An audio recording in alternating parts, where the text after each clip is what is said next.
Canada, our home and native land. True patriot love in all of us command. With glowing hearts we see these rise, the true North strong and free. From far and wide, O Canada, we stand on guard for thee. God keep our land glorious and free. O Canada, we stand on guard for thee. O Canada, we stand on guard for thee.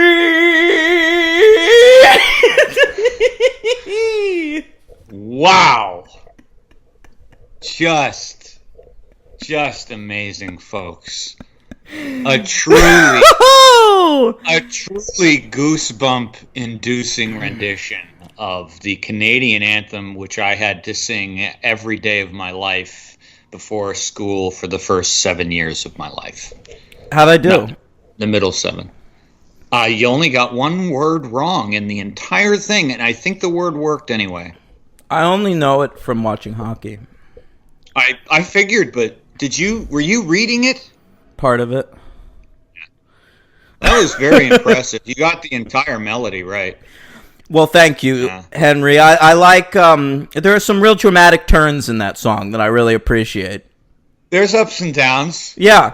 There's some uncertainty, then there comes back to hubris. There are like 14 crescendos. It's better, I think, than the American national anthem because the national anthem in America only has one really good part. Rockets, red glare, bombs bursting in air. Everybody knows that kicks ass. That's a big kick-ass part. Real quick, favorite national anthems in the world? Track 3 from Kid A, Radiohead national anthem. That is a fantastic national anthem. All right, I'm going to go. Russia, Israel. Whoa! You're not allowed to say nice things about Israel right now, Henry. Well, they got a great anthem. They're an apartheid state. How dare you? They know how to write a melody. Sure. Hey, how's the Russian national anthem go? You're all about our greatest enemies and worst allies, huh? Well, France is my other one. If it's still the Marseillaise, I don't know if it's the Marseillaise. So, real quick, I'll hum them for you. So, the French one. Ba-bum, ba-bum, bum, bum, bum, bum, bum, bum, ba-bum, yeah, that's a good one. Oh, right, that's the beginning of All You Need Is Love by the Beatles, of course. Yeah, I forgot. I didn't even know that. Russia is a bum bum bum ba bum ba bum bum ba bum bum bum bum ba bum. Sounds pompous. Very. A lot of pomp. And Israel's is escaping me right now, but it's great too. And of course England. It's a shame that the Palestinians can't escape Israel currently. They're not allowed to have a national anthem. I'm Jewish, sorry. I'm allowed to say this shit. I've decided. Hey, a lot of shit going on over there, man. Boy howdy, Henry. Our world's at war, as Richard Attenborough once said or something. It's Olivier. Laurence Olivier, sure. Are you ready? Benny Cohen. All right. I don't think he's Israeli, but who knows? I don't feel that he is. Yeah. All right. He has chosen the Slapshot franchise. You'll recall last week we spent 90 minutes talking about that first Slapshot with Paulie Newman. And who else is involved in that film? The guy from Twin Peaks. Hanson Bros, Twin Peaks. From the guy who looks like Paul O'Neill from the Yankees. Right. Yeah. Right. But this week, we're stepping forward in time, Henry, about 25 years forward, and we're going to cover the Slapshot direct-to-DVD sequels. All right, there are two of them. Now, I thought that Stephen Baldwin was in both of them, but he is not. He's in this first one with the Hansons returning, and then it's like a whole new story for the third one. Right. These are all individualized Slapshot tales about iterations of the Chiefs. These are all widescreen presentation direct-to-DVD movies. We were lucky they were widescreen. Yeah, it's my favorite part of the photograph on Wikipedia of the movie. It's my favorite part. I just like that. What do you like about it? That on top of it just says widescreen. Yeah, it says that on the IMDb too. Yeah, because, I think that the people who are renting or buying this, they want to make sure they're getting the full picture. Well, listen, rink. You talk shit, Henry, but not only did this DVD have widescreen presentation, but it also had interactive menus. Oh, all right. Oh, those were great. That's right. It also had cast bios. Am I right? Bet you what it didn't have. Tell me. This is 2002, right? Yeah. Yeah. I'll bet you if for some reason you were hard of hearing or you were like me and you just like to watch things with subtitles, I'm going to bet you it was one of those ones that snuck through, no subs. Well, it had subs on Amazon. Yeah, I know. But you remember that little trick sometimes? You get a DVD from like 2000. Yeah, not everything would have subs. It's true. Yeah, frustrating. Yeah. That is frustrating. Yeah. Yeah, it's annoying. All right. Well, Slapshot 2, Breaking the Ice. Are you ready to discuss it, Henry? Yeah, I want to give a shout out to Benny Cohen because, I understood what he was doing here.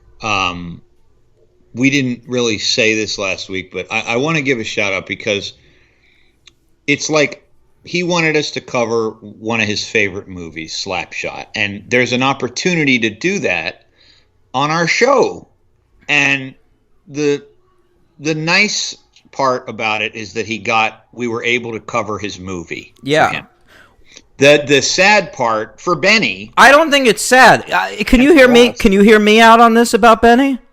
Can I finish? Yeah, just give me. Can I finish? Shoot. Go ahead. I'm sorry. It's like you can't take a root to their hen house and expect a hen to come out with a horse. I have a genuine theory about Benny Cohen that I think is going to be a very positive thing to say. Well, I'm not. This is not negative. All right. Well, let's hear your negative bullshit, and then I'll say my positive thing. It's not. I see the move. The only way to get it to be covered, and he loves us, he's fans, is to get us to watch the movie. And so he and us, we get stuck with the two sequels. He doesn't enjoy this any more than we do, but he was able to get us to cover it. So I can actually understand that. That's it. Go ahead. I think when you're choosing a franchise for the show, you should think beyond choosing a franchise. You should look at this as an opportunity to curate the show. All right? The franchise, the show you like, now you get to curate it. So what Benny Cohen's done for us here is given the $50 for an under 5 movie franchise, and it's a 2-week thing. Like, he's curating 2 episodes. And the first episode is Slapshot, which is a great movie, a classic, and he's going to hear us cover one of his favorite movies. And then follow it up 2 of the worst pieces of shit around. So you'll get to hear us just like shit all over something. And that's a lot of people's favorite kind of franchise episode. So I think what Benny Cohen has cleverly done is curated a 2-week space where you get 2 different types of franchise episodes that are probably the 2 best versions of us. Wow. You really thought that one out. Yeah, we were in agreement until just the final analysis, and I don't think you're wrong. You could be completely right. And actually, you could be right with still adhering to my theory as well. Very true, Henry. Yeah, but you're right. It does bring out, I think, the best in us when we cover something that is great, and then we cover, garbage. So if what you're saying And is one true, of Danny these, Cohn, one of the minor movies we're genius. covering today is garbage. Oh, just the one. I would say one of the movies we're covering today is garbage, Henry. Okay. One was definitely harder to not get my phone for. Right. They're both garbage. But let me tell you, I watched Slapshot 2: Breaking the Ice Monday morning. I watched the third one this morning, Tuesday morning. My feeling on Slapshot 2 when I finished yesterday was, wow, what a piece of shit. But then watching Slapshot 3 today, even early on, in the first 10 minutes, it's just instant that you're like, oh, that last one was far more competent than this. That is all true. Yeah. That's all true. And by saying that, I assume I can speak for you when I say that is in no way giving Slapshot 2 Breaking the Ice any sort of credit. No, I'm planning on giving Slapshot 2 a 1. All right, I'll say that right now. It is a 1 out of 5, but it is worlds better than Slapshot 3: The Junior League. I'm pretty sure I had a better idea of what was going on in Tenet than I did in Slapshot 3. I've still not figured out what Slapshot 3 was actually about. I know what's going on in Tenet. Tenet's really boring and simple. If you think it on the surface, it's complicated. But then if you actually sit down and look at it, it's just a boring fucking spy movie told in stupid ways. Yeah. It's Tinker, Tailor, Soldier, Spy backwards. Great. Yeah. It's Spy, Soldier, Tailor, Tinker. It's Epis, Rowlo, Renkit, Roylet. Great. All right, so Slapshot 2, Breaking the Ice. Boy, we've got a new... Can you believe it? We have a new director. George Roy Hill did not come back 25 years later to do a direct-to-DVD sequel to Slapshot. And boy, this man might have one of the most fascinating careers of anybody we've ever covered on the franchise. I'm saying something. Do you know what I'm about to talk about? Well, I didn't. I only looked at his letterbox thing. I didn't really look at the. Okay, bear with me. Steve Boyum got his start in Hollywood as a stuntman, Henry. Oh, yeah. He's the director of this movie. He got his start doing stunts for films such as Apocalypse Now and The Blues Brothers. Yeah. I apologize. I was thinking of the guy who did 3. That's the guy I looked up, and that was like trying to find a missing person or a witness protection program. No, this guy's unbelievable. He did stunts for the fucking A-Team. He worked on Predator, Action Jackson, Henry, Lethal Weapon 2, some of the greats. All right? Yeah. Then, somehow, he gets an opportunity to direct. Okay? How does this happen in Hollywood, that a stuntman can then direct? Directed a lot. What did he direct in the mid-90s that could have been big enough that got him noticed by somebody? I'm looking that up. Beatles. No, that's his first movie as a director, Henry. But that's the only one. What got him that job? Meet the Deedles?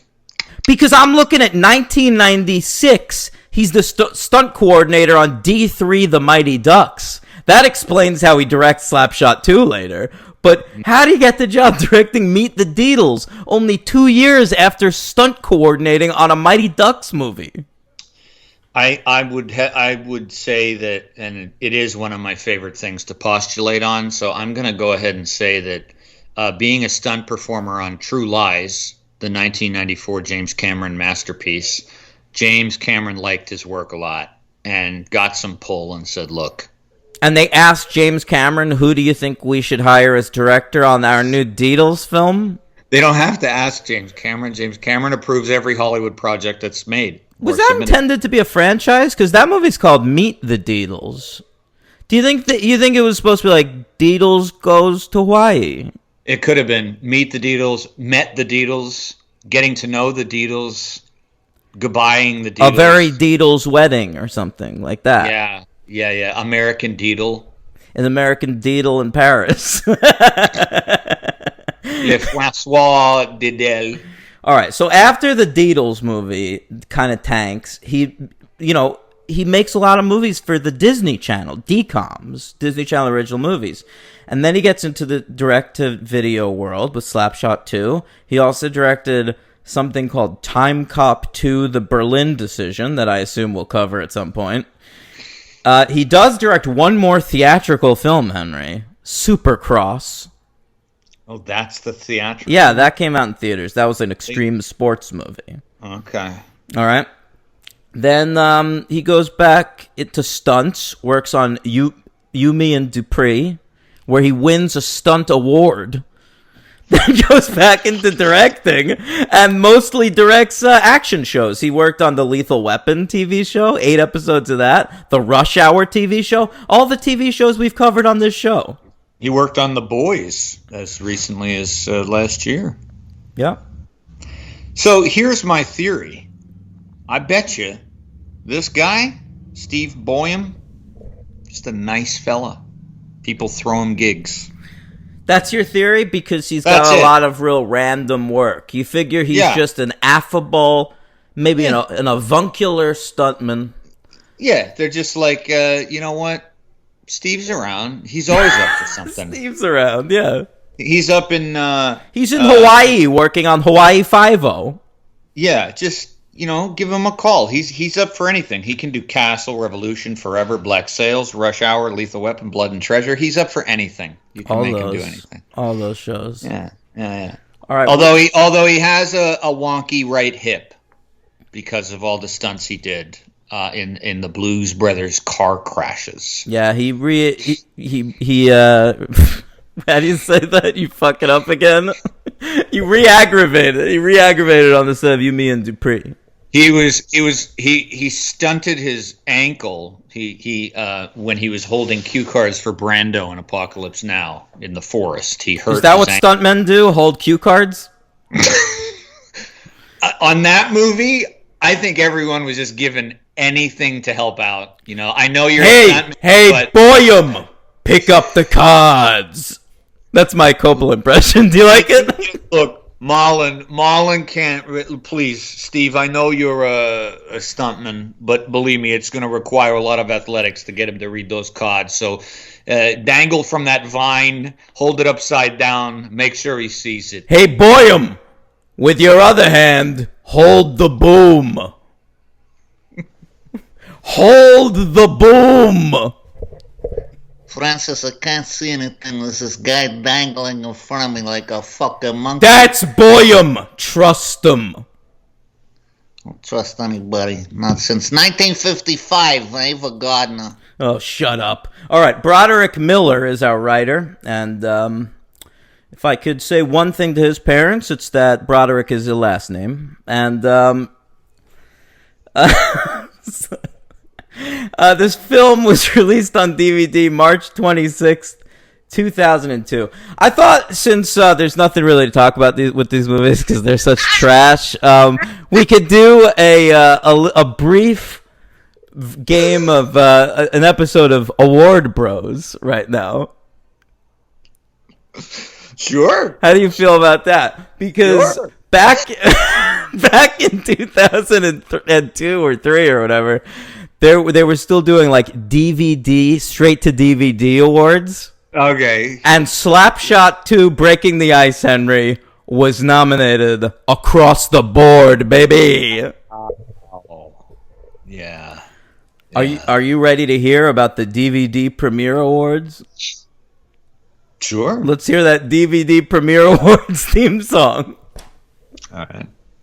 Let me just pull it up for a second.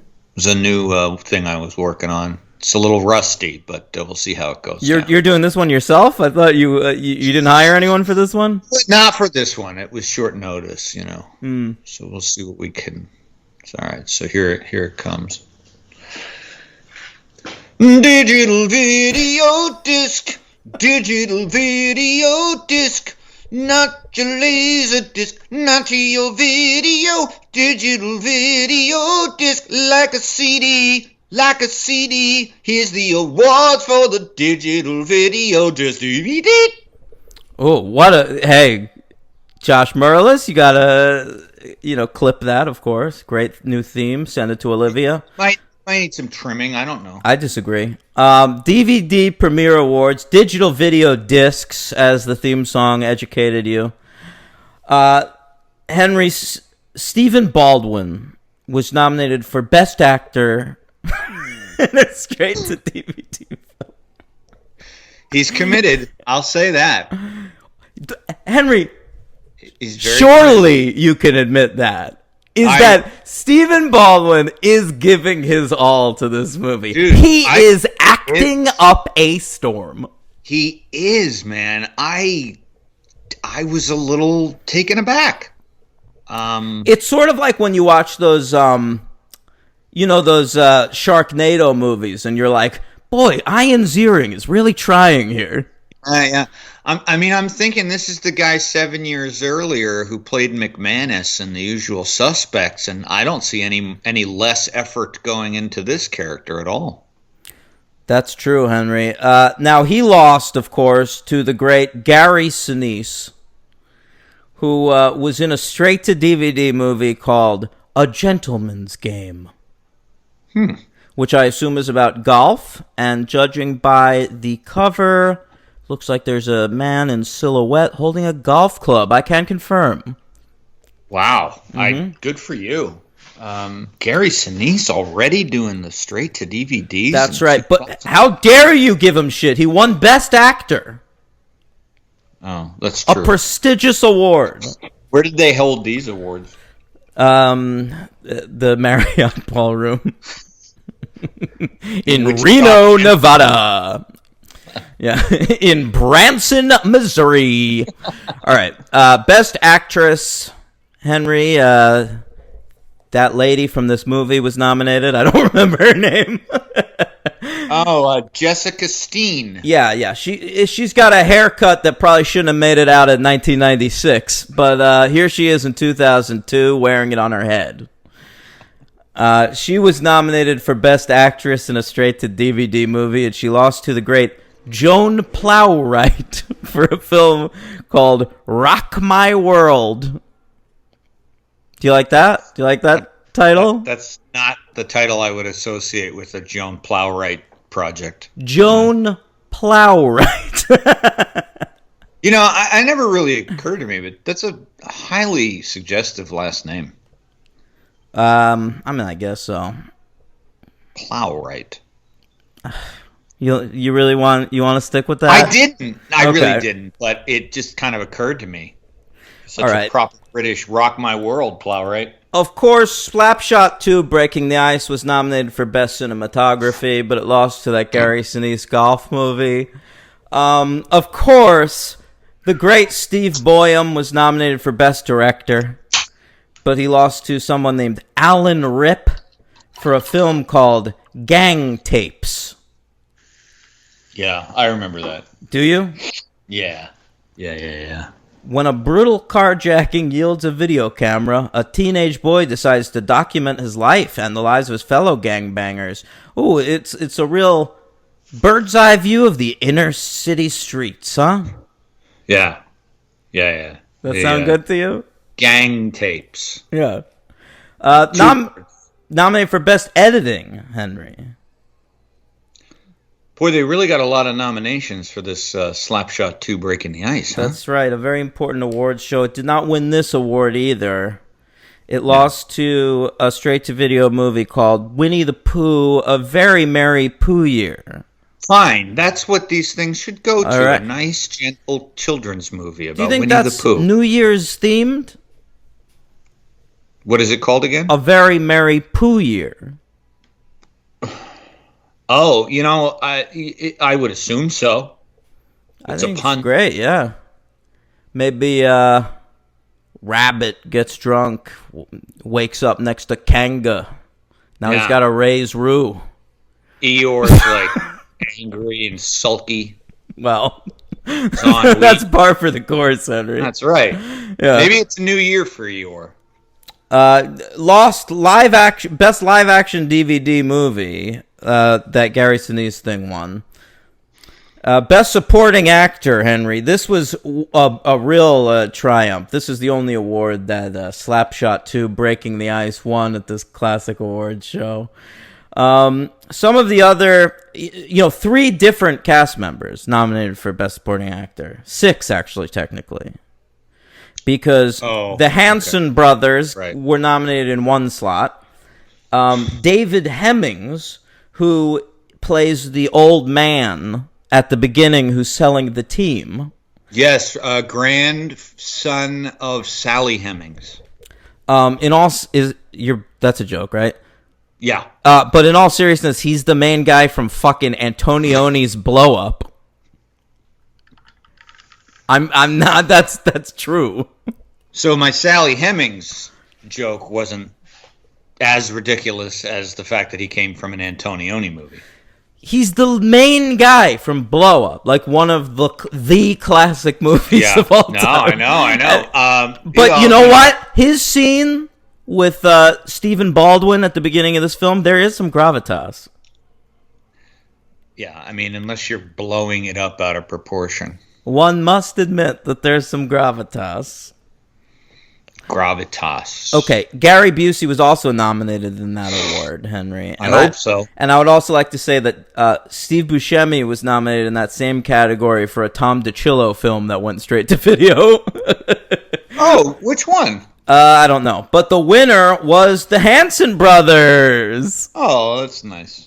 Isn't that fun? They probably went to the Marriott, got up to accept that award, talked over each other, didn't say anything funny.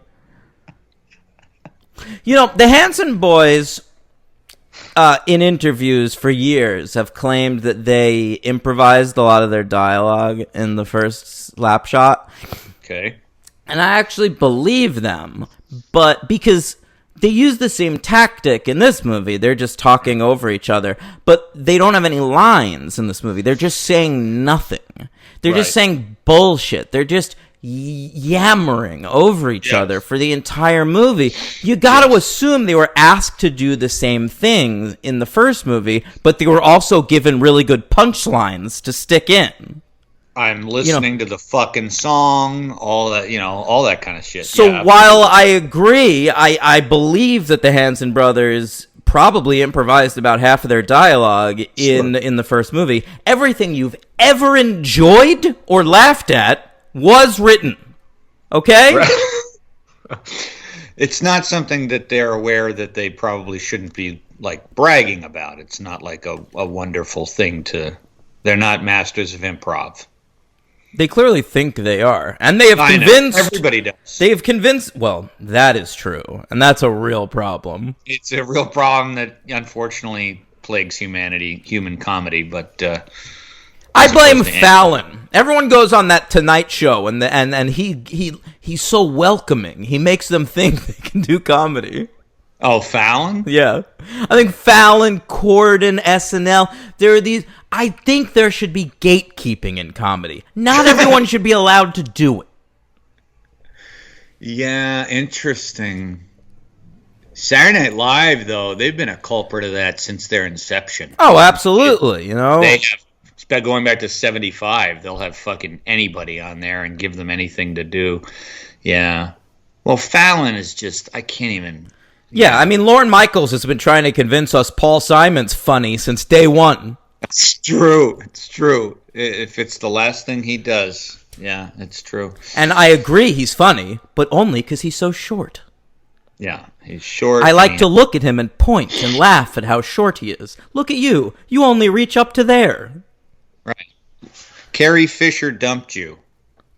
Hell yeah. Or did he dump her? I don't know. Whatever. I'm sure he dumped her. I'm sure of it. He's such a piece of shit, that guy. Yeah. But I go, I do some dana, sakaru ana. Yes, appropriating other cultures. Oh, oh, oh. Chevy Chase. Yeah.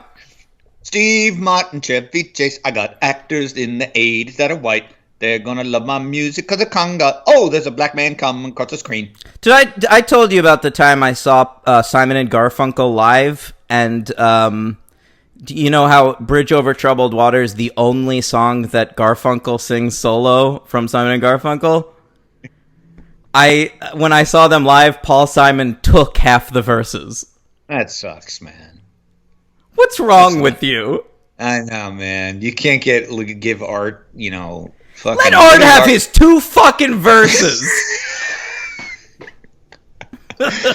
He's got carnal knowledge, and he's got the verses of Bridge Over Troubled Water. Yeah, I got news for you. Carnal knowledge is better than everything you've ever done, Simon.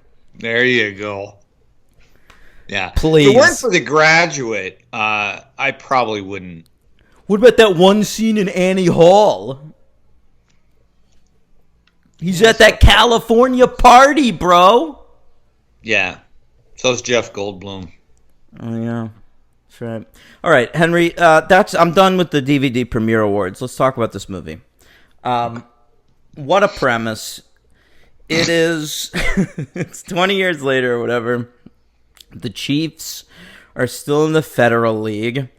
The Hansons still on the team. Yeah, that's hard. That's a stretch, but okay. Actually, I don't think it's that implausible. You tell me. I mean, I don't. I know in other sports people wouldn't be on these days for 25 years.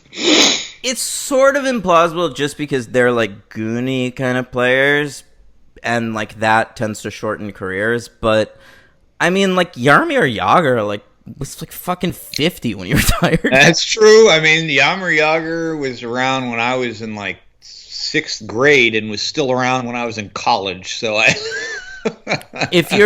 think like not a lot of people stick around hockey that long. It's a contact sport, but if you're like 3 dudes playing on a same team with your brothers and it's like in your hometown and it's a minor league team, I could see sticking around. Yeah, minor league. That's pretty clear.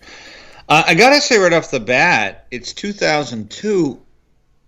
One thing made me feel good in the movie, and there wasn't much that did.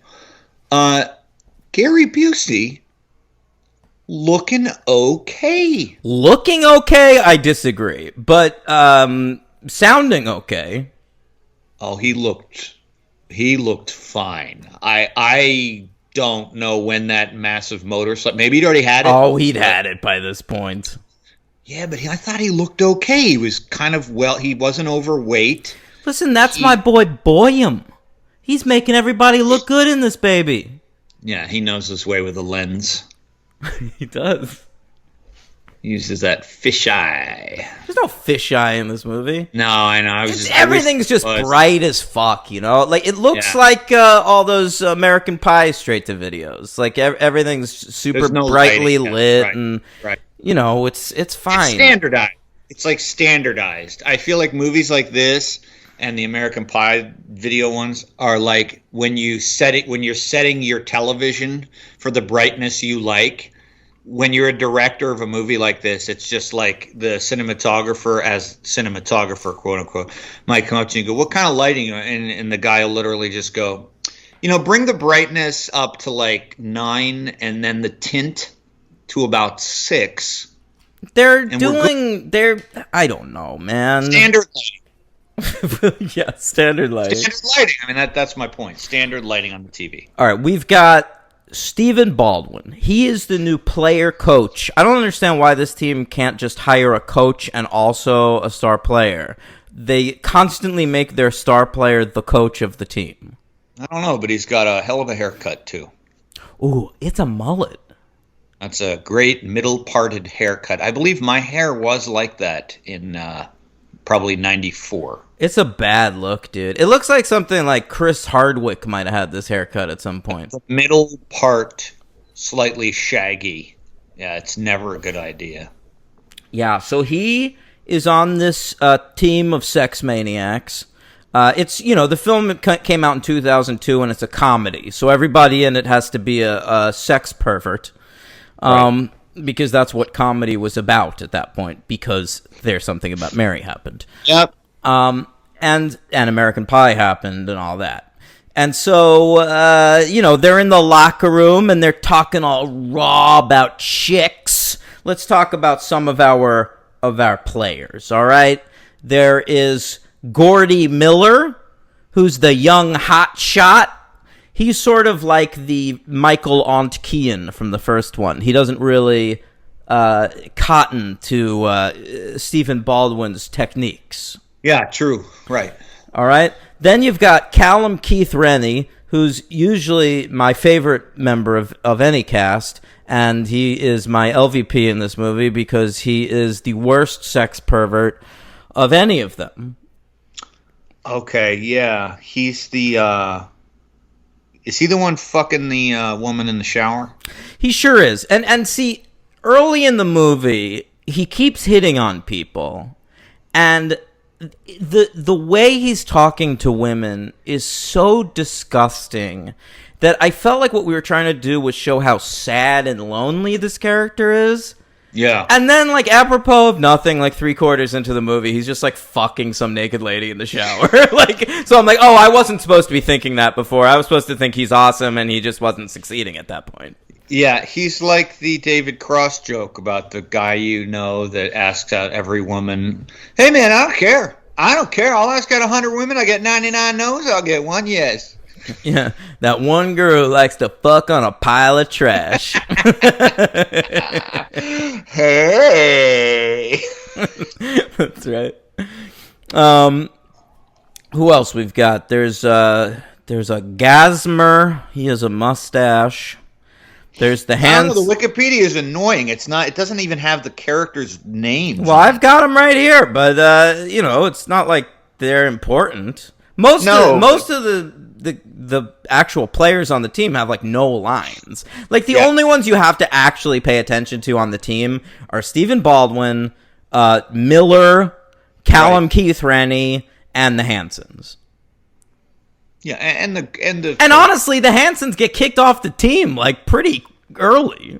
Yeah, the coach, I'd say, she's got a big part. No, I know. I'm not up to her yet. I'm talking about at the beginning when the team's still in Philadelphia. Oh, Charleston. Yeah. Charleston. Okay. Okay.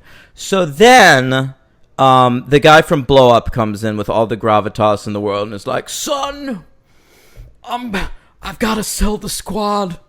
I'm so sorry. It was very odd because he's like, is he British? I haven't seen Blow Up. It's an long Italian film. I know it's an Italian film, but isn't he British, the actor? Yeah, I think you're right. Yeah, he's from Surrey. He's doing an American accent here. Is he? Yeah, I think he's trying to.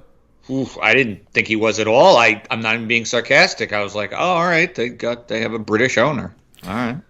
I don't think there's British people in hockey. I don't think there's a single British person in the world that cares about hockey. I don't think that's true. It's very big. Who is it? Who likes it? Beckham?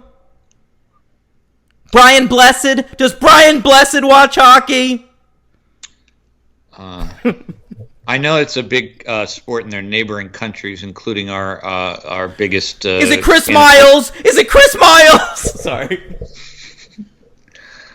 I believe Kate Winslet. Oh, she's figured. Yeah, I guess. She got into it when she was studying Mayor of Easttown and Wawa. So now she's a big Flyers fan. That's right. She's like a hockey... Isn't she a hockey player in Mayor of Easttown?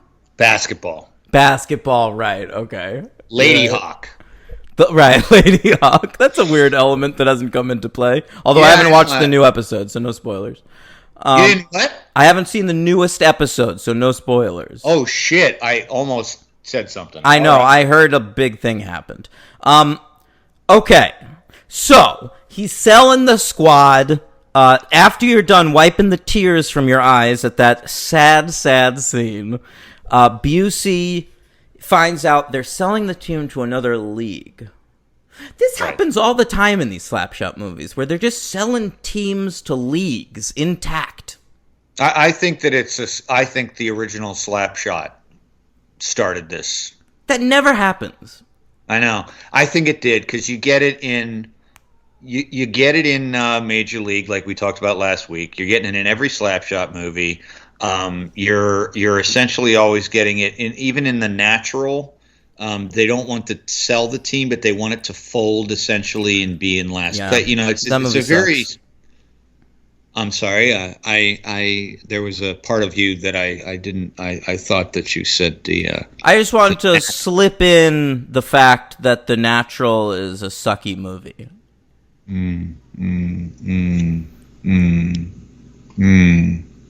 Sorry, I have something in my. Maybe the worst mainstream baseball movie?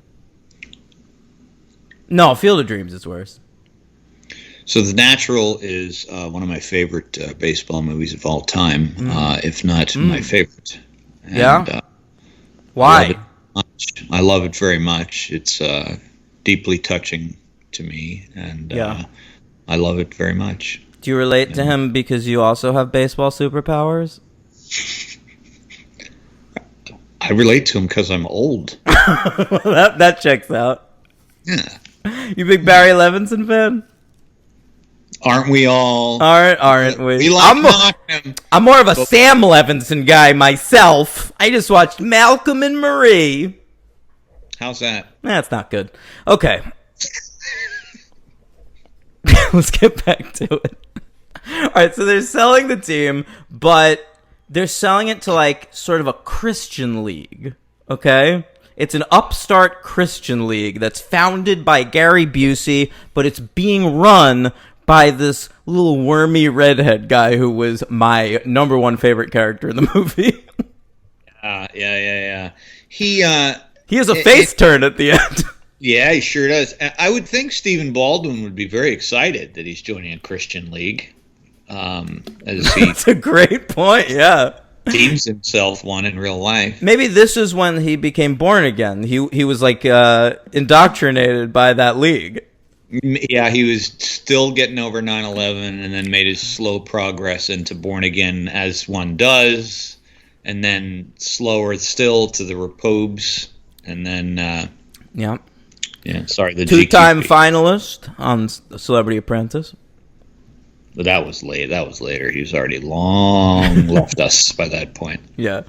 All right. So, Steven is no longer going to be allowed to coach the team, Henry. He is just going to be a star player in the new Christian League. And we're going to replace him as coach with, a woman? Yeah. That was such a non-shocking moment for 2002, and I feel like if it took place in 1972, that would have been a moment, but it's 2002. I was just kind of like, yeah, all right. So this actress is Jessica Steen. She probably is the biggest role in the movie other than Baldwin. Got a lot of screen time. And I'm pretty sure she is a total nobody. I mean, I have never seen this woman in anything. So you never saw the syndicated series Captain Power and the Soldiers of the Future? No, one of her top credits on IMDb is 2 episodes of Stargate SG-1. Hey. I mean, that's pretty bad. She was a regular on Earth 2. You remember that show? It was like a sci-fi thing in the 90s. Yeah, vaguely. Oh, this is interesting. She was in Trial and Error with Michael Richards. Oh yeah, sure. I saw that. Yeah, and she prepared for the role. Oh no. Why does Wikipedia? You know, there should be nicer people who write these things on Wikipedia. This isn't nice. She prepared for the role with the help of a friend who was going through law school, and by watching the closing arguments of Marcia Clark during the O.J. Simpson trial. Her performance earned a rave review from Roger Ebert on his syndicated show Siskel and Ebert. And I'm sure that prepared her for her current job as a part-time paralegal in her hometown where she comes from. It's not easy to be a paralegal. Come on, a paralegal? I could be a paralegal. I don't know. You gotta wake up and stuff. Well, it's like a Paralympian. I could do that too. Sorry. Boy, I didn't even think about that. Paralympian. Yeah, a paralegal. It's just like it's like a lawyer that can't walk, right? Right. Yeah. No, you're actually right. That's what for you people across the seas who have different names like barrister for lawyer and stuff. A paralegal in America is simply a someone of the Barrister. That's what they call it over there. Barrister, right? 2 R's and an S. And over here, it's just a person of a legal team who does not have the ability to walk. Right. So that actually, it's an easy job because they just sit at the desk and say sustained. They're the judge? I misspoke. They say objection. Very good. Honor, and then they're told either sustained or overruled. Okay. So first, this woman has to gain the trust of the team. So they're on the team bus, and the team's all like, "We don't trust this woman. She's got a fucking clitoris. I don't fuck with that shit." And meanwhile, she's like, "Well, ask me any hockey question, and if I can get it, then you have to let me be your coach, okay?" And they're like, "Oh, hockey chicks." And then they say hockey chicks like 100 times. Yes, they do. Oh, that's right. If I don't answer all the questions, she says to them, "What can I do?" And so Callum Keith Rennie is like, "You can show us your fucking tits for 10 seconds." All right. But then these guys are really sad. Like, they're horrible. 10 seconds? I don't even mean their moral character. I just pre mean like, pre-internet, that was still exciting. That's a good point. They're on the road. You don't know if they have any mags. Yeah. Yeah. Then there's these there's twins on the team or something. I can't remember. And they're twins or something. And they're like, oh, how about 15 seconds? Oh. I hit 15 yet? Da? And she's like, "Fine, I'll show you my boobs for fit." And it's like, you are the coach of this team. Just get them all fined for sexual harassment. Move on with the day. Yeah, it's true. All right. So first of all, even though it wouldn't help you at all to be a coach knowing hockey trivia, and it doesn't mean that you're as big a hockey fan as I do if you know weird, obscure hockey facts, that doesn't mean anything at all. But she participates in this parlor game, and she... Parlor game? I like that. Yeah, and she gets all the cues right. Of course, the one black guy on the team says, "Who was the first black man to play in the NHL?" Because after Armageddon, every black guy, every token black guy in a movie had to sound like fucking Michael Clark Duncan. And she answers it right, and he goes, "Damn straight." Like Isaac Hayes? Yeah. Hell yeah. And then, all right, so she's now the coach of the team. They like her.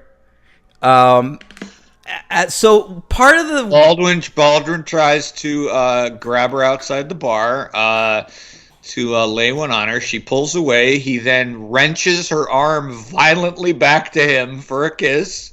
But that's cool. And, I will say... Right after that, when he's going to kiss her right outside of the hotel room. Oh, that's a little later, but yeah. I did think that was a pretty sexy almost kiss. They got perilously close. They did get perilously close. I hope that Baldwin was using some Tic Tacs. Oh, I bet Stephen Baldwin's the kind of guy like, "Oh, I pranked her. I ate a tuna fish sandwich before the scene." You're so right. You're so right, dude. That is something he would be like. He'd be like, "She didn't know, but I actually had eaten a tuna fish sandwich. And cut. Very good. That was taken. That was a video you have of Stephen Baldwin. Yeah, that was behind the scenes footage of Threesome. Yeah. All right. So they do become an item eventually. All right. Yeah. Oh, yeah. Yeah, because they At the end, right? Yeah. Yeah, but before that, they got to fight for the team. And it's a weird setup over there where there's only 2 teams in the league, and they're told it's like the other team is sort of like the hockey Harlem Globetrotters. Right. And they're going to be like the Washington Generals where they lose every game. But it's in the coach's contract that half the games are like that, but half the games are real games. So I don't understand what the point of that is, and I don't understand, like, would the audience know that they're coming to see a real game? Yeah, I don't know. It doesn't. I mean, the announcer seems to be aware that it's a setup because he keeps getting surprised. Oh, he says, "Stop changing the script on me." Right. We also get an incredible character in the Broadway I forgot about this. coordinator. Yeah, they announced that the coach, that they That didn't was so amazing. much hire a coach for the other team as they hired a choreographer who had worked on, like, the Ice Capades or something. And so he comes in and he's basically made up to look like Mario Cantone from Sex and the City or something. And it's just a horrible gay stereotype, like Jeremy Piven in Rush Hour 2. Yeah, I mean, it's just, you know, and then pas de bourrée, you do a little spin, and then you move in like this. Like, that's the whole, you know, it's just him giving choreography, and then when they don't do what he tells them to do, you get cutaways to him on the bench going, "Whoa, that's not in my script, huh?" And they get a lot of jabs in, a lot of homophobic jabs in there. Yeah. That's nice. A lot. I was confused by the globetrotteriness of it all, too, because while I actually think, Not like, that good. I just think that's something that could be done conceivably. Like, if someone wanted to put together a hockey Harlem Globetrotters, they could do it. But, like, a lot of the stuff that they were doing earlier were not, like, trick stick handling shots. They were just, like, hitting them in the balls and shit. So, like, if violence is the tricks, if the tricks are violent, then what is this, like, Christian organization doing getting upset when the other team starts doing just equally violent shit? Yeah, I don't know. I couldn't really ever tell if the tricks were the violence or if that just manifested itself in a sneaky way. So that if it was just like the other team like fucking with them because they know they can. Yes. Exactly. Well, there's that one guy. We get to know one character on the other team, Henry. That's of course Skipper. I don't remember his last name. Skipper. Yeah. You're right, Skipper. He's played by Jonathan Scarf. That's his name, Jonathan Scarf. A lot of Canadians here. Yeah. I hope he got married to Jessica Mittens.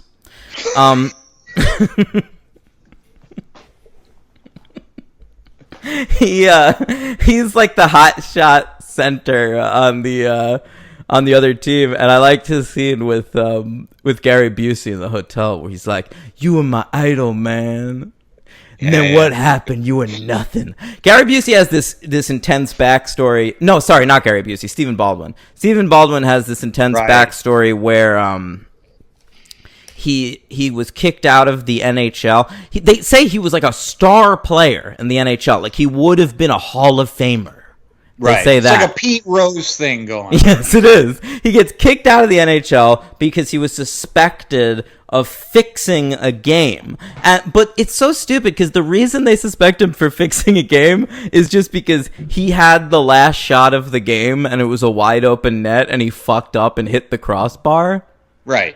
And so it was just a bad shot, but everyone's like, it was such a bad shot, you must have done it on purpose. Yeah. And I was like, wait, why is it easier to hit the crossbar than it is I would think not. Yeah.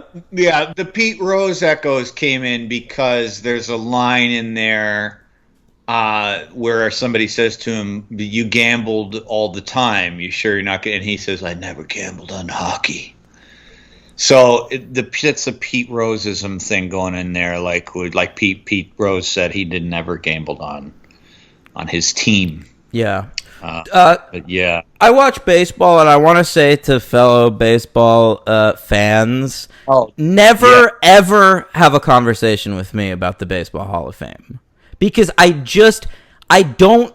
Like, people every year around when, like, the sports writers are going to pick who's going to make the Hall of Fame, I feel like that's all baseball people want to talk about. It's like, who's going to make it in this year? What's happening? And every year, my thought is the same thing. It's just totally invalid because Pete Rose isn't in there.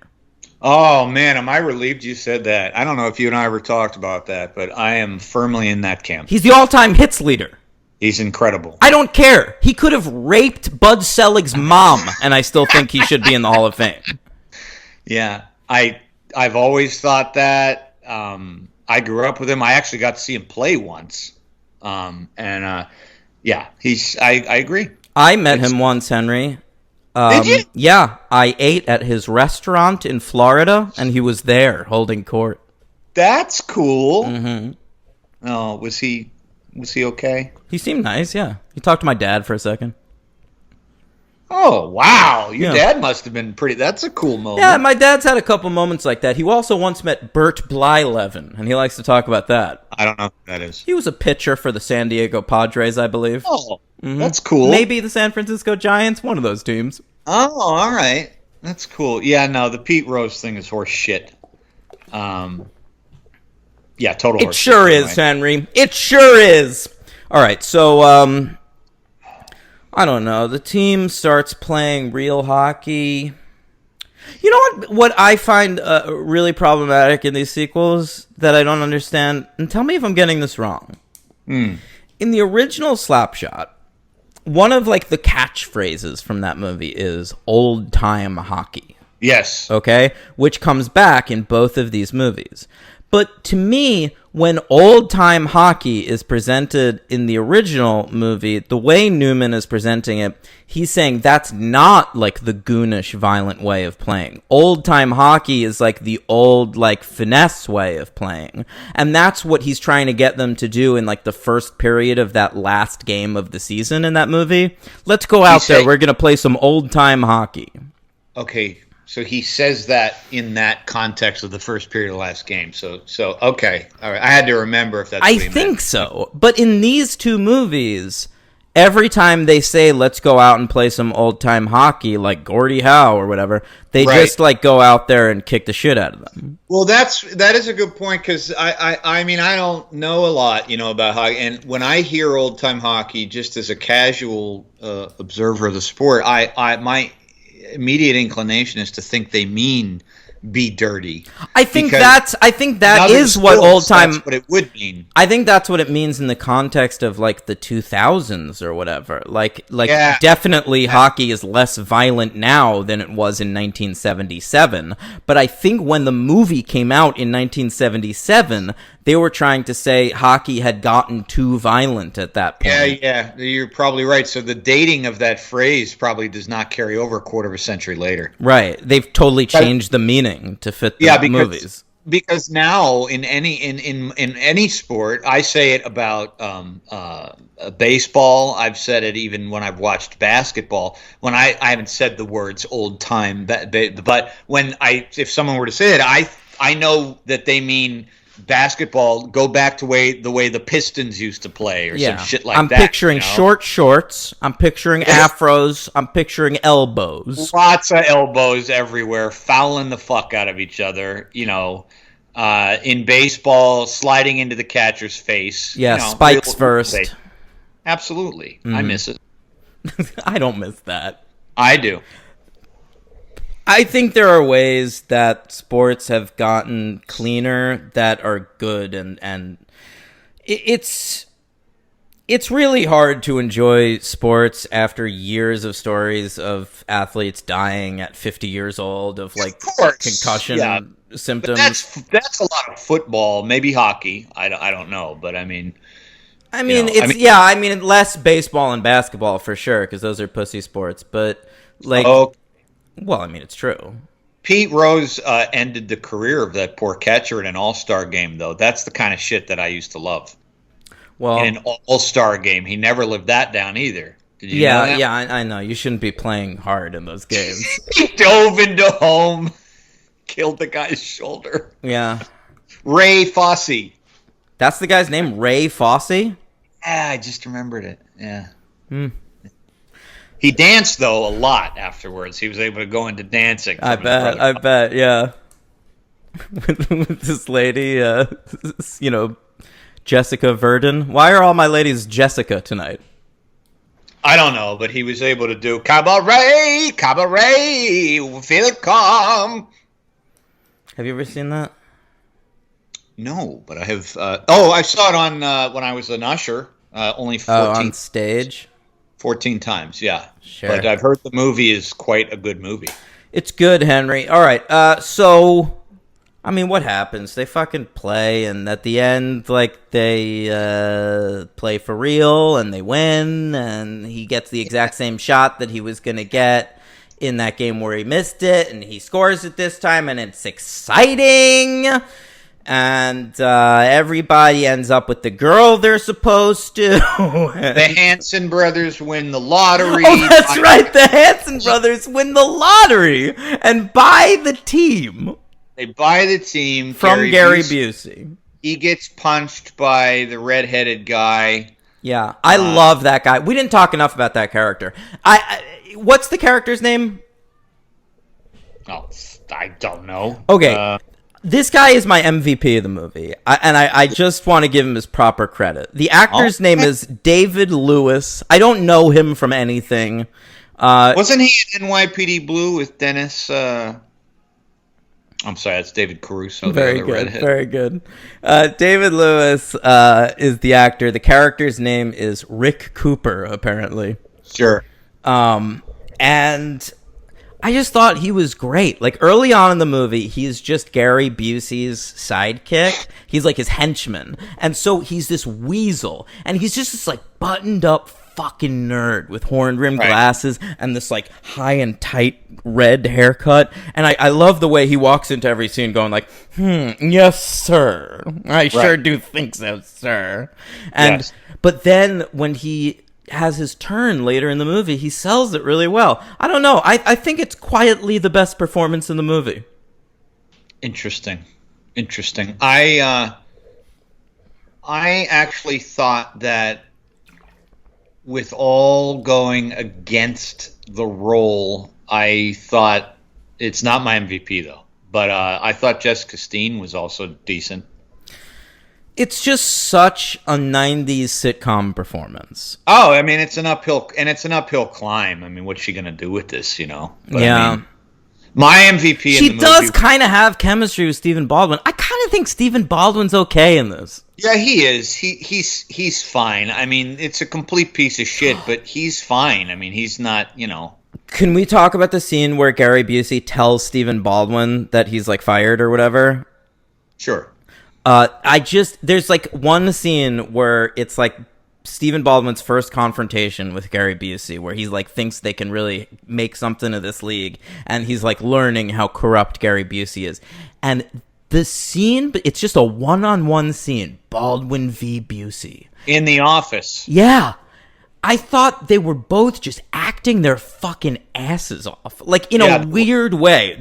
Like both of them decided before the scene, like, listen, none of us are ever gonna get a heat.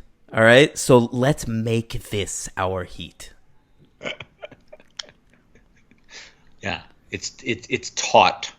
Oh yeah, T-A-U-T. It's thrilling. Yeah, a tad riveting. I was riveted for sure. What do you give this movie? What do I give this movie? I give it a 1. Listen, it's a 1, of course. Of course. You're tempted to give it a 2 because it is significantly better than the following one. But it's a 1.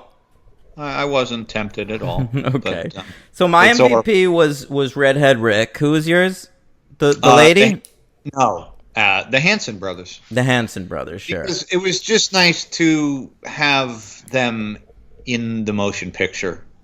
And they weren't as bad of a steep decline as they were in 2008. Yeah, they're real bad in that one. LVP? I'm going to share your LVP. The guy who's the shower fucker. Oh, you're going to share mine. Callum Keith Rennie. Now, do you know that actor? No, I don't think so. Really? He's fucking in everything. He was in Memento. Jessica Jones. Hey, we got 2 Nolan digs in one show.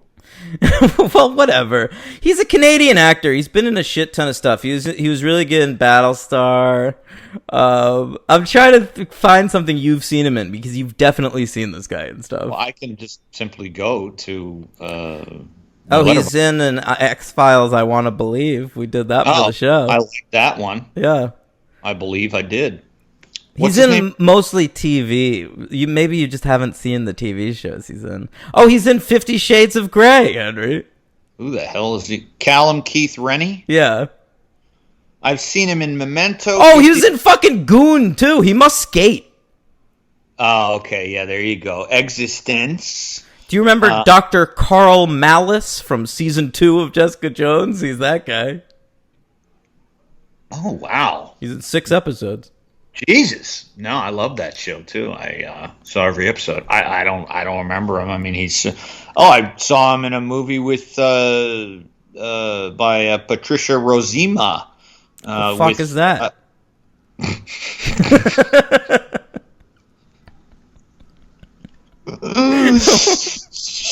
I don't know why I said her name. She's a Canadian director with Ellen Page. Excuse me, Elliot Page and his name. Oh my god, I just got so confused. Did I miss something? What? You don't know that Ellen Page is transgender? No. Yeah, Ellen Page is now a man. He, him pronouns. His name is Elliot Page. Really? Yes. I'm looking at the letterbox and I'm like, did they fuck up the name? No. Did she have like an operation? I don't know, Henry. I imagine that's the plan. She certainly has the money, or he does. Sorry. Right. Wow. Okay. Well, I saw a movie with him in it where he plays Robert. Who gives a shit? Evan Rachel Wood and Elliot Page called Into the Forest. It was very good. Oh yeah, I've heard of that. I've seen him in a bunch. Yeah, you're right. Yeah, he's a working actor, Callum Keith Rennie. I guess he's got one of those faces where he's got that bad guy face. Yeah, he looks like a creep. Yeah. So that's our man for LVP. And now let's move on to Slapshit 3. Slapshit? Yeah.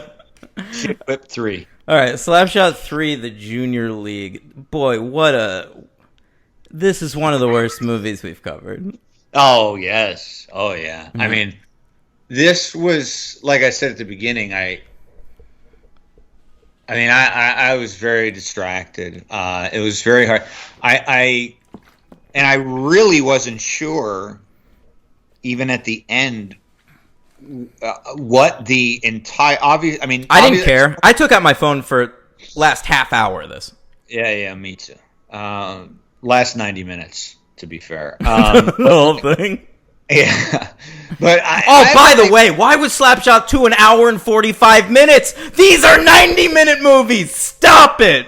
If that. Yeah, I mean, this was really rough. I mean, we're doing, what are we doing? We're doing orphanages. We're doing teen romance with 20-year-olds. Hey, listen, you'd think I'd love that. Yeah, but it's done horribly. Everything is just so. It's just have some pride in your work. It's like the second the movie opens, you're like, oh, this looks like shit. Like the first movie opens and at least looks like a movie. Yes. I mean, not by much, but it does. It's like you look at the font they're using for the credits, and it's like give it any thought at all. I actually thought of you when this movie was playing because one of your favorite catchphrases on this show is "This is barely a movie," and obviously I know what you mean, but this, I believe, is the literal interpretation of your saying. Yeah. Like, this isn't even technically looking like a movie. I mean, it is unreal. And that includes the plot, the script. Like, it literally looks like people just got together and started rolling and were just like, just talk. The only other movie I could think of that looked this bad that we've covered was Home Alone 4 Taking Back the House. But if you recall, that movie was intended as an ABC Family or ABC Home Alone TV pilot. Okay. And so it wasn't even supposed to be a movie. I don't understand how a crew of people embarked on the task of making a movie and came out with this. Yeah, it's unreal. It's unfucking real. I agree. All right, let's talk about these jokers. The new director is Richard Martin, old Dickie Martin. Sorry. He was an editor in the 90s, I guess, and then he started directing. Boy, oh boy. Hey, he's directed a theatrical film that is a franchise. Air Bud 2, Golden Receiver. Sure. All right. Yeah. I believe. Is that a play on Golden Retriever? Yeah, all of the Air Bud titles had great puns in the title, and I remember them all off the top of my head, Henry. Are you ready for me to recite them to you now? I'm ready. All right. Give me a sport, and I'll tell you what the pun is. Basketball. It's just Air Bud. That's the first one. All right. All right. Football is Golden Receiver, of course. Baseball, 7th inning fetch. Nice. All right. Pretty all good. right. That's pretty good. actually. Soccer, you ready for this one? World Pup.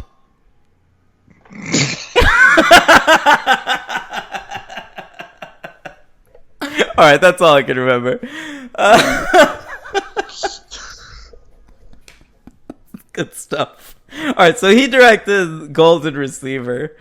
Just went on to direct a lot of Canadian television and this movie, in quotations. Are you sure that Golden Receiver is not about like a stereo system and he's just like a dog that knows how to install the radio portion of a receiver into your 1980s setup? Here's how I know. The cover of the movie is a dog with a football. Okay? I'm looking at the cover right now. Yeah, it's right on his nose. He's bumping it with his nose. Boy, Oh, not on this cover. what's he doing with it there? Is he running it with his mouth? No, the football's next to his left paw, and he's got a helmet on and a jersey, and it says Air Bud Golden Receiver. And do you know what the tagline is for the movie? Tell me. The dog tagline. Just dog it. What does that even mean? It's like, just do it? Like the Nike slogan? Yes. Yeah. Just dog it. They didn't even try. It's just a Nike ad. Someone wrote a G on it. Just dog it.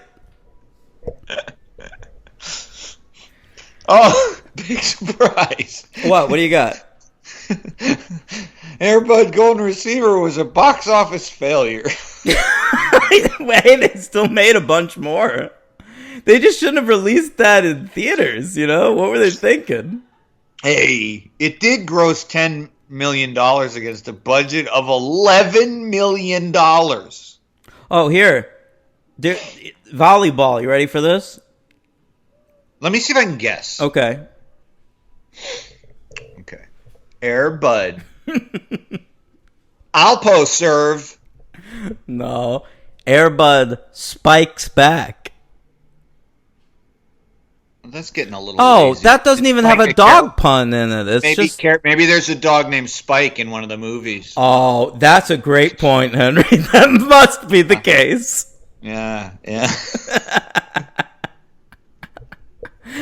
And then, of course, there was a hockey one that was not a dog, but instead a monkey. You'll remember that one was called MV. It was Airbud Presents. Oh. Yeah. MVP, Most Valuable Primate.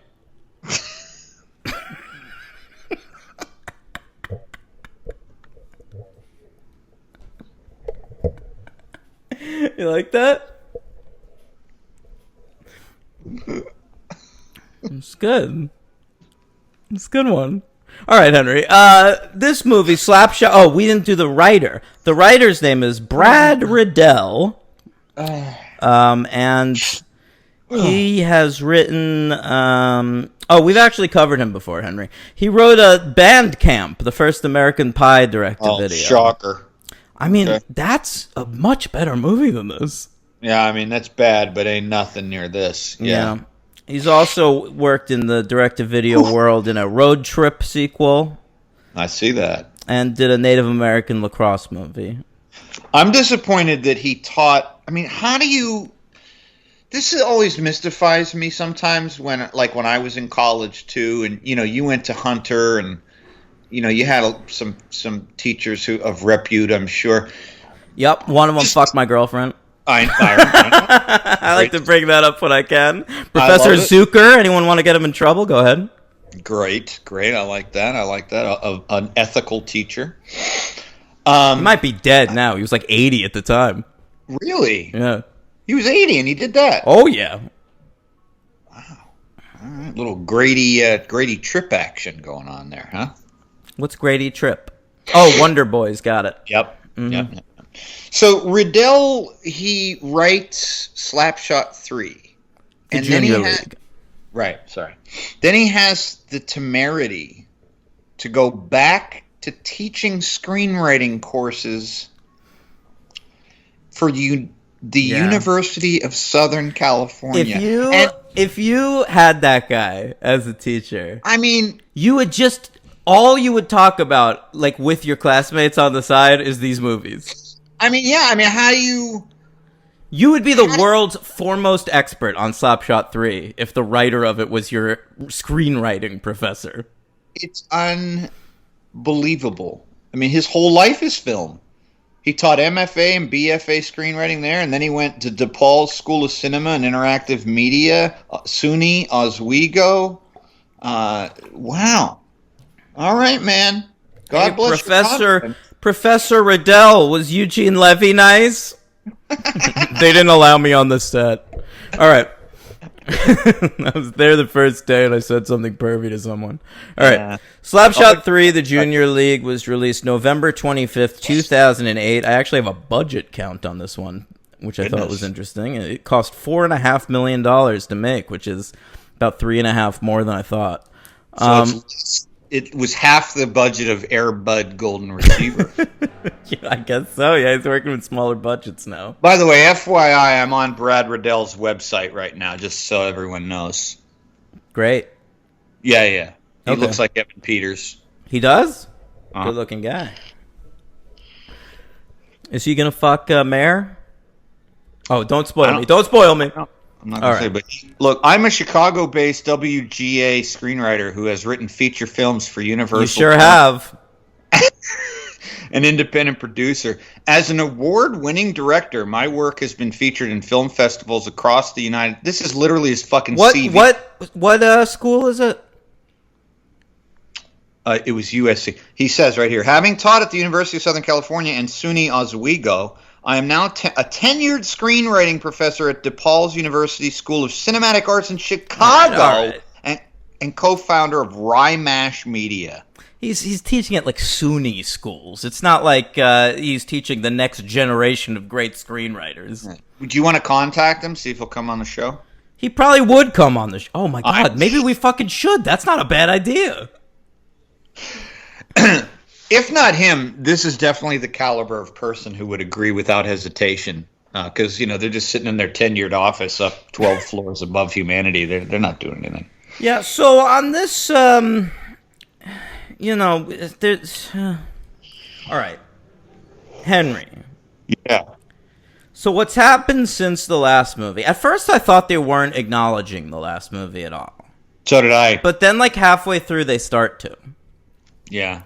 So it turns out that after winning the lottery, the Hansons did buy the Chiefs, the Super Chiefs, as they were known. Because it's like a train. I actually liked that line. Anyway, and they, but they, like, went out of business or something? What, the team got fucked up? Well, yeah, and they fucked it all up, and then they decided to that violence wasn't for them, and they adopted Zen Buddhism, and really convincingly played the parts and donned robes and live in a house all together, and they're the Zenovators now. The Zenovators. Yeah. And they've achieved an inner peace. Watching those guys try to say scripted lines was really hard to deal with. I mean, they're just doing less of the talking over each other in this movie. I think this director doesn't really understand how to, like, set up comedy. So, like, a lot of the scenes are shot so rudimentarily, where it's just like over two shot, and because, like, the Hanson brothers were designed to be this chaotic element in the original movie, and the first movie is going for more of like a Robert Altman vibe.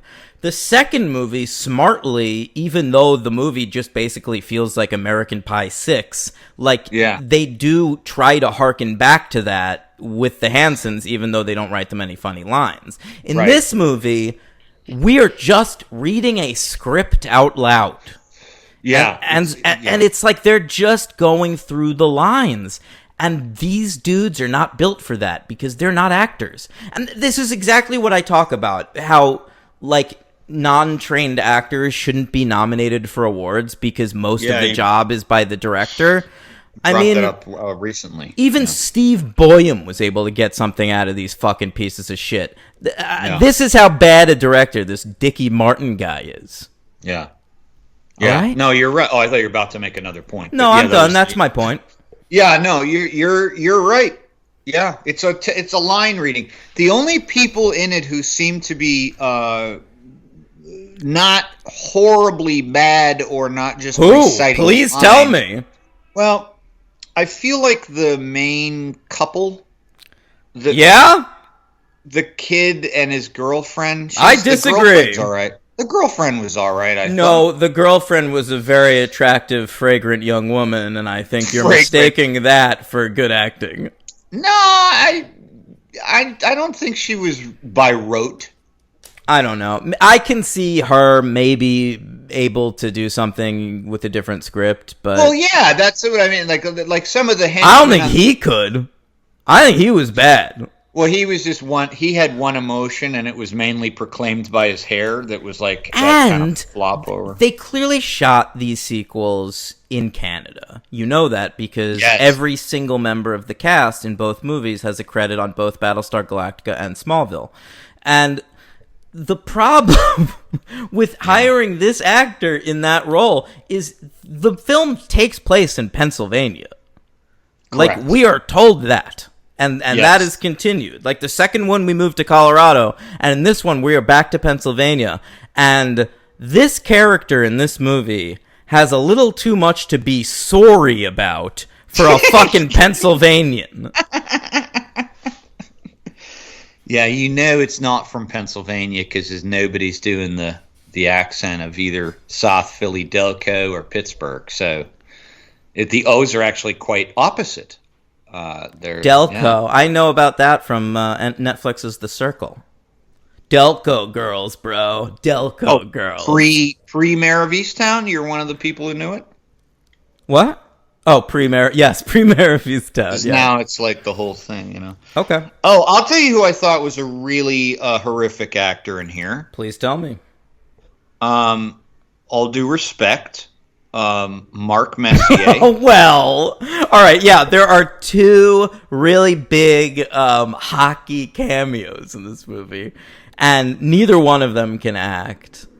Yeah, Doug Gilmour, the singer of Pink Floyd, he was in the movie as well. I knew you'd say that. Doug Gilmour was a classic Toronto Maple Leaf, a great player.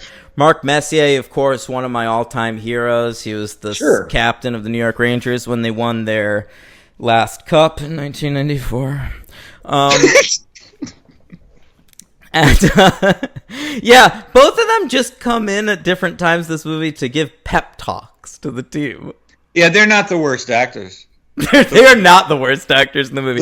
Because they really are just reading off a piece of paper. Yeah, I mean, everybody remembers Wayne Gretzky when he hosted Saturday Night Live. I mean, it's okay. Athletes can't. They have a difficult time with that stuff. The problem with athletes is they're all stupid. Exactly. There's like 4 smart athletes in every organization. Every time you hear one of them in an interview, you're like, oh my God, he's one of those smart ones. It's so weird. It's really a jarring experience. It's like when you see an actor or an actress who has something like actually interesting to say, like an insightful thing about life or film or anything, and not just like kind of a what do I want to say? I just I always wanted to tell stories. Right. That's why I came into this business. Yeah. I think Ryan McDonnell, and I have moved to the IMDb page because I needed something. The man who plays Kane Frazier, the son of the redhead. You thought he was bad? Very. Okay. And he had eyes that looked like 2 piss holes in the sky. That didn't make it any easier for me. I enjoyed that. Okay, this guy, I knew him from Battlestar, of course. I mean, he doesn't really have a role on that show. He's just like one of the pilots or whatever.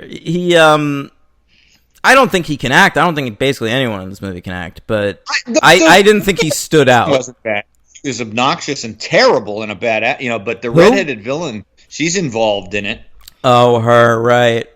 Linda Boyd. I mean, she was like something out of The Nanny or something. Yeah, she was like you're right about that. She's like a sitcom 29-minute villain. Yeah, I feel like she'd be really trying to take down Fran Drescher. She'd be moving in on Maxwell Sheffield. You're watching The Nanny right now, right? Miss Fine! Yes, I'm watching The Nanny right now. That's why I make references to it on every show. That's fine. She was apparently in Fast and the Furious Tokyo Drift, bro. I saw She played Lucas Black's mom. Holy shit. Yeah. Did she give him drift? Hey, watch Drift. Mama. Hey, mama. Watch that movie Drift. was made before this movie, was it not? That film was made before this movie, yeah. Hey, by the way, this is, of course, she's in a DC show, Henry. You see, she's in a couple episodes of Supergirl playing Eve Tessemacher's mom. Oh, Miss Tessemacher. We definitely needed to meet the mom because it's DC. Yep. Yeah. Miss Tessemacher. All right. So, yeah, I think she can act, you're right, but, like, she's just so specifically, like... They're awful. Everybody in the movie's horrendous. I mean, and like I said, I didn't understand what was going on. We have an orphanage run by a kid. Okay. Yeah. That made no sense. We have a mayor who is elected by who? There's like 9 people who live in the town, and they all live in the orphanage. It's Leslie Nielsen. Yeah, which was really strange, too. Like, I kept waiting for him to, like, pratfall or pull, like, a condom out of his ear. Too old. Do you think this movie killed him? It would have killed me. Did he die right after this?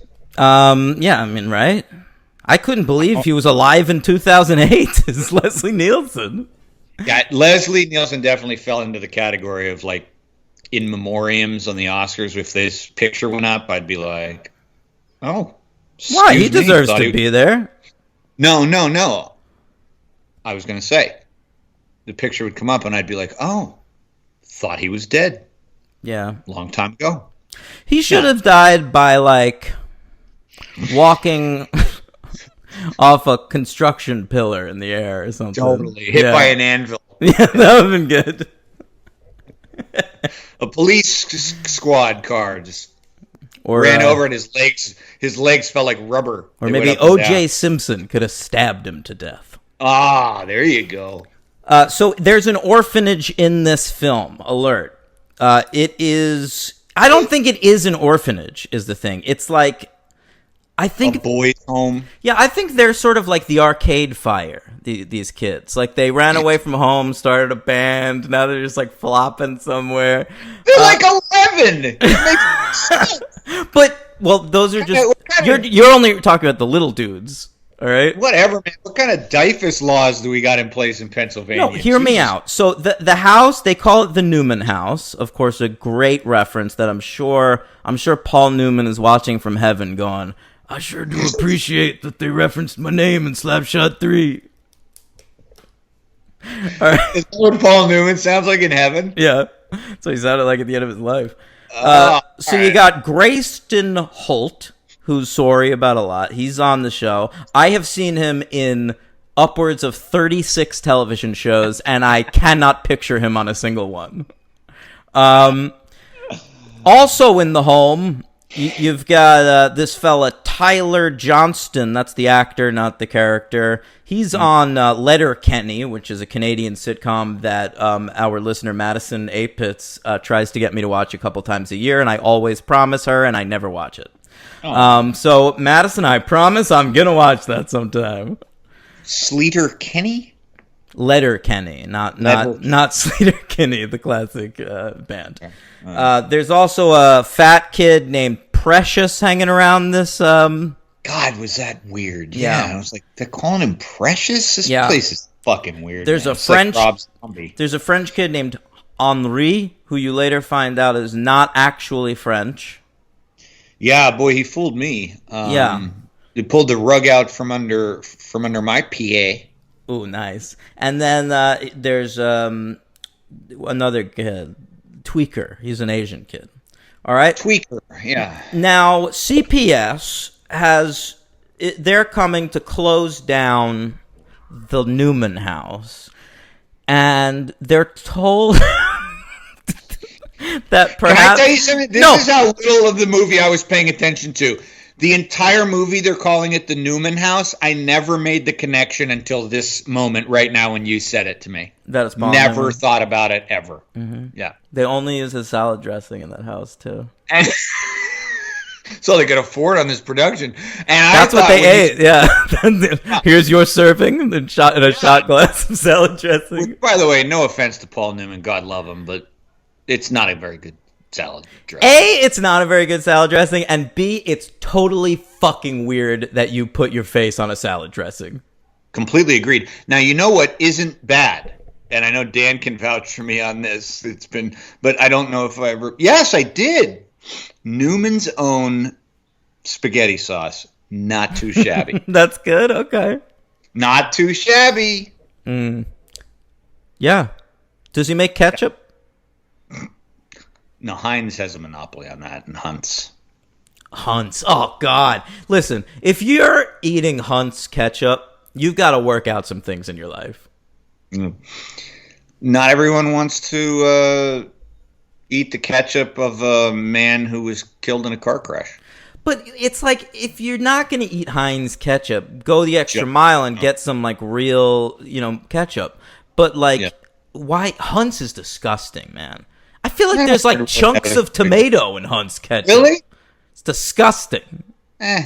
Listen, if there's somebody out there that prefers Hunt's to Heinz, please leave me a message on the message board. And Oh, there. because I'd be very curious. By the way, if you want to be on the Discord, email me at thefranchisepod@gmail.com. I'll let you know the link or whatever. Anyway, so they need to be liked by the town. I don't understand this movie, basically. But the premise is they feel that if they start a hockey team and join the Junior Federal League, which is apparently a thing that exists, and win and beat the big game, then perhaps the town will revere them enough to let them stay together in the Newman house. Now, Yeah, I didn't get it that either. seems like a theorem that goes in a lot of different directions that I can't follow. That is a flow chart with no flow whatsoever, but I'll follow it. Yeah, I also was questioning, wait, they can play hockey? Well, I wondered that too. Yeah, I mean, it makes sense that maybe one or two of them can play hockey, but like the whole fucking Newman house, We are they're in all America. elite level hockey players. I mean, we are in America, folks. This is not something you grow up with here, learning how to play hockey. Yeah. It's a real Jim Sheridan situation here. We're in America. That was good. Thanks, bro. Okay, so That's not a good movie. it's okay. It's not bad. I found it overly sappy. It's a little sappy, but the kids are all cute. Jaimon Hansu is good in it. Samantha Moten. Yeah, Paddy Considine. He's always great. He's always good. He's Yeah. always good. You know what's weird about that movie is it's clearly supposed to be a period piece, but they didn't have the money to make it one, and so there's like billboards for modern shit everywhere all over that movie. Really? Yeah. Like there's one scene in fucking In America where they're talking like Oh, they're in America. You were talking about Slapshot 3? Oh, no. In America. I was like, that's a period piece? No.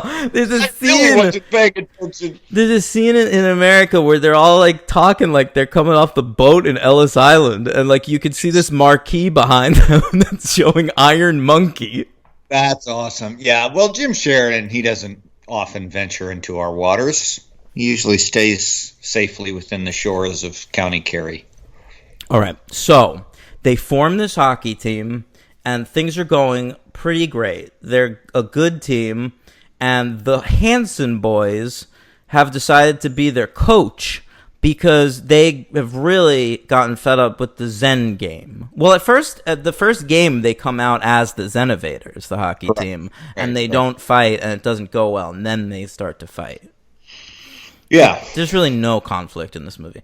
And then No, I don't even know what to talk about, man. Well, then they're at the arena, and we meet the girl and her dad. I actually thought maybe that dude was the best actor in the movie. Yeah, The girl's you're right. dad. Yeah, right. He didn't get anything, though.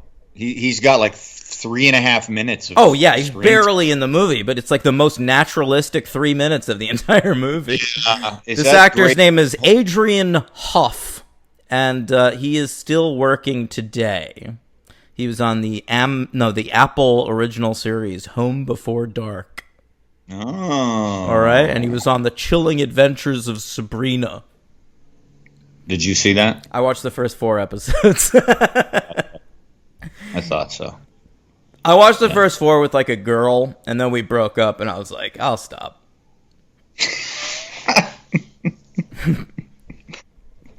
Hey, Dan, your review What? on Letterboxd. Usually this doesn't on my feed doesn't happen. Usually when I scroll down, it goes just to everyone who's ever watched the movie, unless there's only like 3 people who've watched it, I guess. Yeah. But you're the third down. That's I right, didn't have- baby. I'm going to be the top review of Slapshot 3. It's right underneath the 5-star review by someone named Sean. I think I'm tops on One Night at McCool's. Really? I think I got the top review. I could be making that up. How does that happen? You only have It's- 3 likes. Not for my One Night at McCool's. I got a ton of likes for that shit. I just like Slapshot 3. Okay. Hey, interesting. Oh, I'm number 2. I'm number 2 on that one. What's your one night? I never saw One Night at McCool's. I wrote, this movie presents owning a DVD player as being the ultimate status symbol. I want to read my review of this movie because I'm proud of it. I want you to as well. All right. In 1989, Buffalo Sabres goaltender Clint Malarchuk was slashed in the neck with an opposing player's skate, cutting his carotid artery and jugular vein. He lost nearly 2 liters of blood. The 6-inch gash required 300 stitches. He nearly died. Clint Malarchuk had a better night in 1989 than I did watching this movie. Wow, that's some powerful stuff, man. That's right. And the great Clint Malarchuk, by the way, because hockey players are so much more awesome than all other athletes. He was back on the fucking ice in 10 days. That's insane. Wow, and I was well aware of the hockey world in 1989. I don't remember that incident at all. You should have. Yeah, that was a big deal. I know. I was doing the hockey cards and the sticker books. Were those around when you were a kid? Hockey cards, yeah. I never had like sticker books like that. You know when each team had. Yeah, I know what you're talking about, but I had every sport for that. You know why that's a good review too? It tells a story. I learned something. You don't know where it's going. And then there's a punchline at the end. And it scientifically interested me because a carotid artery, man, I mean, you're fucking done. Oh, yeah. I mean, you're done. You should look up the video of it. You know, it was on television. Like, he's just the blood all over the ice. It just how did that happen as a goalie? Was he on the ice? Was he It down? was just a freak thing. Like there was a scrum. They were trying to like get the puck past him, like right in front, and like a guy fell down. His skate went up, and it was like in between the pads of his like collarbone, and that's why now goaltenders wear that little plastic piece under their chin. Oh, they didn't wear that before. Holy shit. That's incredible, man. Boy, this movie's really interesting, right? Hey, it brought me to some hockey trivia that I'm a better man for knowing. Great. I'm glad you're a better man now, Henry. Yeah, if that's what it brought me, then I'll take it. That's crazy. Yeah. So I don't fucking know. The movie kind of just goes on like that. It peters out. I don't even know. Like, it ends. Like, they win, and the woman with the red hair, the bad Bernie, she is up in. I can't even remember. Well, like, they caught her giving like a bribe to the CPS lady. Right. They put it on she has the role that the red-haired guy did in the second film, because she like turns in her kind boss. of, yeah. She doesn't like the unethical behavior, so she kind of. I guess that's how these producers see redheads, as shitty people who have the ability to, figure it out. Oh no! I mean, that was a redhead in that one, and this one, the redhead's just a bad guy. It's a blonde. In this you're right. Oh, the blonde I liked. Yeah, she's actually not bad either. Right. Who was she? Hope was the character's name. She was like related to some character in some way. Oh, she what? The blonde? Yeah, the blonde. What was she? Like, what was her role in the movie? Well, she's the assistant to the red-haired woman. Oh, right. And she turns her in, right?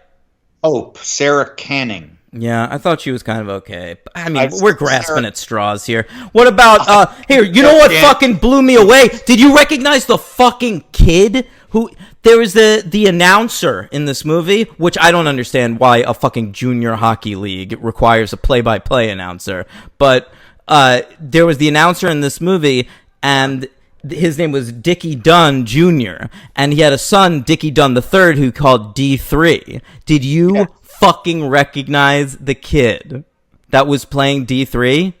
Well, I do now, because I looked at it on Letterboxd. He's from Bad Santa. He's the fucking little fat kid from Bad Santa, but he's like in an awkward period here. He totally doesn't look like himself. Yeah, and he's older in this than he was in Bad Santa. What are you talking about? Well, in Bad Santa, he's 2003. He's 5 years younger. Yeah. He looks exactly the same age. No, he looks much older. Oh, I didn't think he did. In Bad Santa, he's a little fat kid. That's what's funny about him. He's funny on sight. In this movie, he just looks like a fucking 15-year-old. I guess you're right. I'm looking at the picture of Bad Santa now. I haven't seen Bad Santa for like 10 or 12 years. I don't remember how you. That kid was great, man. He was also in that Unaccompanied Minors, the Christmas Paul Feig movie, where all the kids are trapped at the airport. I've also seen him in Trick or Treat and Pathology. Well, you probably didn't recognize him because he just looks like some normal person now. Yeah, I wouldn't go that far, but sure. Yeah, that was an odd thing. I also couldn't ascertain in the second or third movie if the commentators were being heard simultaneously on radio or live everything they were saying in the arena. It was very strange. Depending on what the movie needed at a given moment, they were being heard in the arena, they were being heard not in the arena and on the radio, and they were being heard not at all, just us, the viewers of the movie. I caught them trying to pull off all kinds of shit in these movies. It was a little more consistent in the second one. This movie was a mess. Yeah, it was very strange, and I felt good that I wasn't just me with these glaring inconsistencies in plot. There are massive plot holes in both of Unreal. these movies that you could drive a fucking Zamboni through. Oh, Zamboni You like that? Somebody didn't she call him in this? Didn't his girlfriend call him Zamboni boy in this? Probably. It's like one of the few things like writers know about hockey, so they tend to throw it into hockey dialogue. You know, it was invented by the great Italian architect Giuseppe Federico Zamboni. You made that up. Yeah, and it wasn't a good joke, and I was trying to redeem myself for a previous joke that failed as well. Overall, I'd say I had a good show. I think so too. But you've had a couple of stinkers, a couple of slappies on the stinkers for sure. But I appreciate you ignoring the last bad joke. That was a good Passover there. I like that. Thank you. Ooh, thanks for referencing my people. Passover. Always. All right, Henry. Let's wrap up. What do you give this one? A 1? Yeah. And who's your MVP? That girl? Yeah. I mean, I don't know. It was nice to see like a girl skating and being as good as the guys, and then I don't know. Who fucking knows? I have no reason. She was all right. She who knows? And my LVP is the piss hole eye guy, Kane. Oh God. My MVP is Mark Messier because he once won a Stanley Cup for the New York Rangers. Absolutely. And my LVP, boy, there's so much to choose from. That's a toughie. It's a real toughie. I'm gonna go with just the main guy, Grayston Holt. Fuck this loser. All right, that's fine, man. I got no attachment. You know. I mean, are you kidding me? He's literally on Riverdale, a show I'm currently watching, and I can't tell you who he is on that fucking show. That's a bad He sign. just fades into wallpaper, this guy. This is the main kid, like the head of the orphanage and the boyfriend of the girl. Yeah, the lead character. I'm looking at pictures of him from shows I watch, and I still can't pinpoint him. Grayston Holt, boy, that is a fucking waspy name, man. Yeah. I wouldn't want to be at one of his parents' parties. Yeah, names with Gray in them are always weird to me. There's also that actor, Gray Damon. You know what I'm talking Very about? disturbing. I get very uncomfortable with that echelon of white people. Yeah. Yeah. I once went on a date with a girl named Gray who was living at a halfway house.